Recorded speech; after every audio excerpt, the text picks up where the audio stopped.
क्या आपके साथ भी ऐसा होता है क्या कि आप जिंदगी में करना बहुत कुछ चाहते हो और उसको प्लान बना के आप चलते भी हो कि आपको ये चीज़ें करनी है, एक डायरी में लिख के चलते हो, बट आफ्टर कुछ दिन बाद आप उस पर ढंग से काम करते हो 2-3 दिन पहले, बट उसके बाद आप रियलाइज़ करते हो आपका मोटिवेशन डाउन हो गया है, आपके अंदर जो वो आग होती है ना काम करने, वो धीरे धीरे शांत हो जाती है एंड अल्टीमेटली कुछ दिनों के बाद वो टारगेट भी छोड़ देते हो, क्विट कर देते हो। आज की इस वीडियो में मैं ट्राई करूँगा कि इन चीज़ों को ना फिक्स करने के लिए कुछ तरीके पे बात करें और उनको कैसे फिक्स कर सकते हैं, बेसिकली अपने माइंड को रीवायर कर सकते हैं, कैसे रीप्रोग्राम कर सकते हैं कि हम अलग वे में सोचें चीज़ों को लेके और उस पर कंसिस्टेंटली डिसिप्लिन के साथ काम कर सकें, राइट।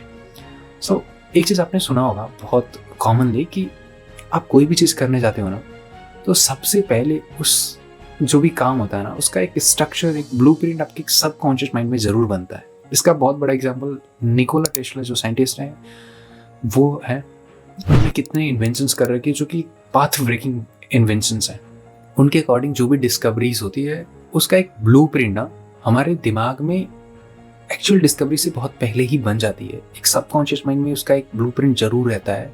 हम अपनी ज़िंदगी में ना 90% से ज़्यादा डिसीजंस हमारा सबकॉन्शियस माइंड ले रहा होता है हमारे डेली लाइफ में, और हमें ये रियलाइज़ ही नहीं होता है। हमें लगता है ना कि हम चीज़ों को कंट्रोल कर रहे हैं, चीज़ें हमारे अकॉर्डिंग चल रही हैं, बट एक्चुअल में ना देखोगे तो ground reality is totally different.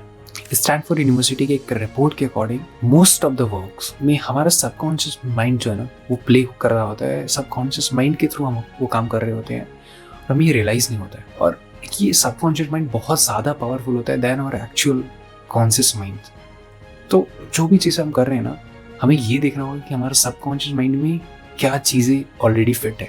हम जो भी एक्शंस ले रहे हैं उसको एक ऑब्जर्व करना होगा कि सबकॉन्शियस माइंड में उसका क्या ब्लूप्रिंट और स्ट्रक्चर है ऑलरेडी। विराट कोहली का ये इंटरव्यू सुनो आप। remember coming back home and I came out of the shower, the team didn't do well.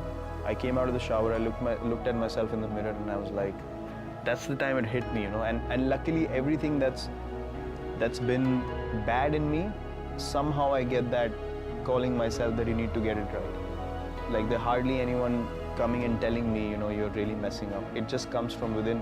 And then I saw myself in the mirror and I was like, you can't look like that if you're an international cricketer. You know, I was like, how the hell are you going to continue like this if you don't take care of yourself?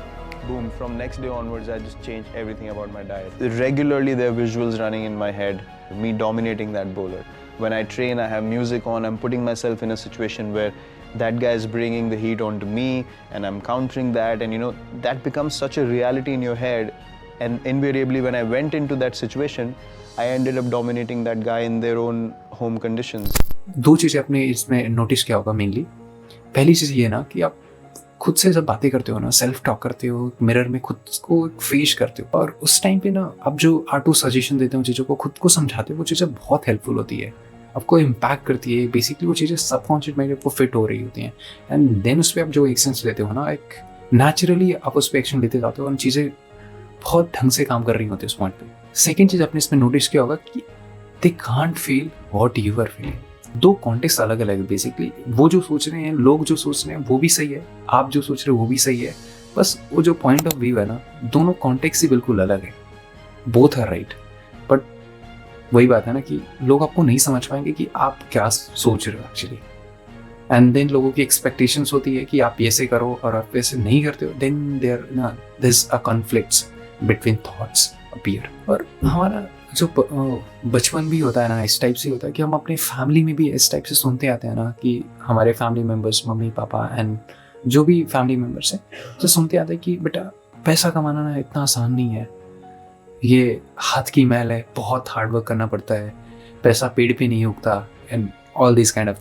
Basically सारी चीज़ें हमारी एक belief system form करती हैं from और childhood, तो एक permanently ये चीज़ें घर कर जाती है हमारे दिमाग में कहीं ना कहीं, और इन लॉन्ग टर्म्स ये चीज़ें हमें ना रिस्ट्रिक्ट करती है एक रिस्क लेने से, कोई नई चीज़ें ट्राई करने से। जो मुझे लगता है चेंज करना चाहिए, हमें इस पे काम करना चाहिए, बिकॉज ये चीज़ें बहुत माइन्यूट है, मैं दिखती नहीं है, बट ये चीज़ें हमारे अंदर ना एक घर करके बैठी हुई है। We have to work on this. अब इन चीज़ों पे कुछ सॉल्यूशंस की बात करेंगे हम कि इन चीज़ों को कैसे फिगर आउट कर सकते हैं, कैसे इसको सॉल्व कर सकते हैं, because that is more important. Problems तो बहुत है ना। अपने डेली लाइफ में ऐसा नोटिस करो कि आप जो भी काम करते हो ना, उसको मेनली 2 कैटेगरीज में डिवाइड कर सकते हैं। फर्स्ट वन इज जो कि बहुत हाई स्टिमुलेटिंग एक्टिविटीज है, हाई डोपामिन रिलीज होती है उस एक्टिविटीज को करने से। And the second thing is just opposite to it कि low stimulating activities, low dopamine release होता है। फर्स्ट कैटेगरीज जिसमें mainly social media and binge watch करना, मूवीज देखना एंड गेम्स खेलना, pornography, masturbation etcetera. The second categories है जिसमें low stimulating activities जो है मेनली, उसमें लर्निंग न्यू स्किल्स, ट्रेनिंग करना, working on your goals, studies, academics की वाली चीज़ें करना, ये थोड़ा ना टफ लगती है हमें चीज़ें। और इसमें हमें ना लो स्टिमुलेटिंग ये एक्टिविटीज़ है, इसमें ज़्यादा डोपामिन रिलीज है, तो ये चीज़ें हम करने से ना दूर भागते हैं। एक रेजिस्टेंस होता है बेसिकली। अगर आपको इन चीज़ों को फिक्स करना है ना इन अ राइट वे, तो आप इन चीज़ों को बेसिकली ऑब्जर्व करना होगा, मॉनिटर करना होगा। क्योंकि जनरल चीज़ें आपने कहीं ना कहीं सुना होगा कि अगर चीज़ों को फिक्स करना है, एक कोई प्रॉब्लम है को सॉल्व करना है, तो you have to understand it completely कि प्रॉब्लम क्या है, इसको ऑब्जर्व करना होगा, राइट। तो सेम चीज़ है, अगर ये प्रॉब्लम है मेरे साथ, मैं इसको ऑब्जर्व करूंगा, then I work upon it, and obviously time लेगा but it will be resolve. इस चीज़ को करने के बहुत सारे तरीके हो सकते हैं, लेकिन मुझे जो लगता है ना मोस्ट इफेक्टिव वेज कुछ हैं, जिसमें सबसे पहली चीज़ जो है ना वो है कि फोकस्ड तरीके से मेडिटेशन करना। और ये बहुत हेल्पफुल है क्योंकि जब आप ब्रीद इन ब्रीद आउट करोगे ना और आप अपनी ब्रीदिंग को ऑब्जर्व करोगे, तो आपका दिमाग बहुत फोकस होगा, चीज़ों को ऑब्जर्व कर रहा होता है इस केस में। एंड देन यू अंदर से रियलाइज करते हो चीज़ें कि, और आपका दिमाग पे ना बेसिकली पिन पॉइंट कर सकते हो इन चीज़ों को कि आपके दिमाग में क्या चल रहा है, किन चीज़ों पे काम कर रहे हो, कैसे कर रहे हो, वो सारी चीज़ों को बहुत डीपली रियलाइज करते हो। सो उस चीज़ पे काम करना बहुत आसान होता है, आपको फोकस पड़ता है basically. So first thing is focus meditation. Second thing is बहुत ज़्यादा इंपॉर्टेंट है, I really like it, and वो है सेल्फ टॉक। खुद से बातें करना, मिरर के सामने खड़े हो जाओ या ऐसे ही रैंडमली 5-10 मिनट दिन में निकालो यार, खुद से बातें करो। कॉन्स्टेंटली अपने आप को याद दिलाते रहो ना कि व्हाट यू आर डूइंग, को करना क्या है, आपका लाइफ का पर्पज क्या है, एक बेसिकली गोल जो है ना उसको इमेजिन कराते रहो खुद को, एक कॉन्स्टेंटली बेसिकली इस पर टैप करते रहो। आपको ये कर रहे हो, आपका लाइफ का पर्पज ये है, ये सारी चीज़ें करते रहोगे ना, basically you will be in check always. तो चीज़ें बहुत हेल्प करती है। थर्ड चीज़ है ना वो है gratitudes. Gratitude for the things that you have. You know, हमेशा हम रोते रहते हैं इन चीज़ों को लेके ना कि यार मेरे पास ये नहीं है, मेरे पास वो नहीं है। हम हमेशा ना चीज़ों को लेके ऐसे रोते रहते हैं। मुझे जो लगता है ना कि भगवान ने हमें एक सही सलामत बॉडी दी है, उससे बड़ी चीज़ क्या हो सकती है। थिंक अबाउट दोज पीपल जो कि जिनमें है ना, जिनकी इंपॉर्टेंट बॉडी पार्ट्स ही नहीं है, उन्हें कितना पेन होता होगा ना। और इन सबसे बड़ी चीज़ जो मुझे लगती है यार, यू आर अलाइव, आप जिंदा हो, इससे बड़ा पॉइंट क्या चाहिए आपको लाइफ में। So this is the biggest point for me. Fourth point है ना वो है विजुअलाइजेशन एंड मैनिफेस्टेशन।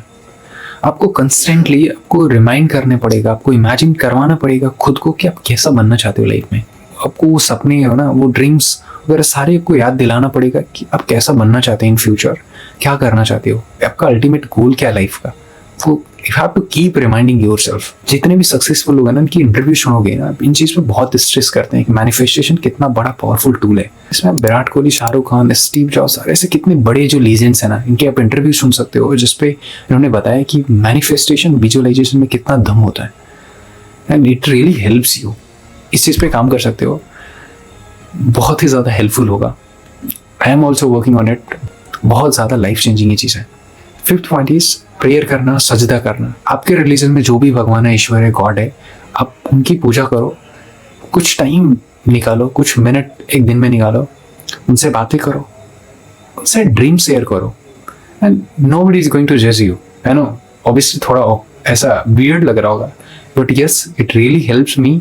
आपको भी हेल्प करेगी। You just start doing this thing, बहुत हेल्पफुल है। आई होप आपको इस वीडियो में कुछ वैल्यू मिली होगी। This video is totally different, I know, बहुत ही अलग है apart from my previous videos, but मुझे ऐसा लगा कि ये चीज़ें बहुत हेल्पफुल है एंड लोग फेस कर रहे हैं। हमारे डेली लाइफ में बहुत ऐसे लोगों से मिलोगे ना जो चीज़ों को फेस कर रहे हैं। Why not to make a video on this. तो मैंने डिसाइड किया और बस ऐसे सोचा चलो बनाते हैं।